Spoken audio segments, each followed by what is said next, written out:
মোৰ প্ৰিয় সাংবাদিক বন্ধুসকল, জয়তে আপোনালোক আটাইলৈ মোৰ আন্তৰিক শুভেচ্ছা জ্ঞাপন কৰিছোঁ।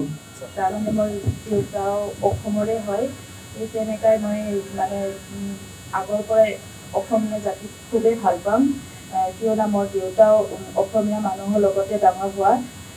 সৰুৰ পৰাই আমি অসমীয়া জাতিৰ প্ৰতি খুবেই ভাল পোৱা ইয়াতো আছিলে।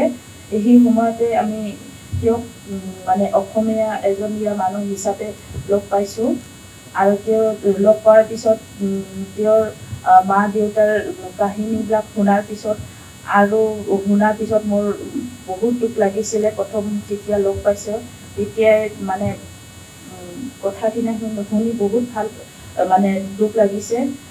তাৰপিছত তেওঁ লগত কামখিনি কিছুমান সৰু সৰু কামখিনি একেলগে আমি কৰিছিলোঁ, লিখা মেলা আদি কৰি কিছুমান কামত মানে কাম কৰি ভাল লাগিছিলে, আৰু এজন মানুহ হিচাপেও মানে লগ পাই ভাল লাগিছিলে।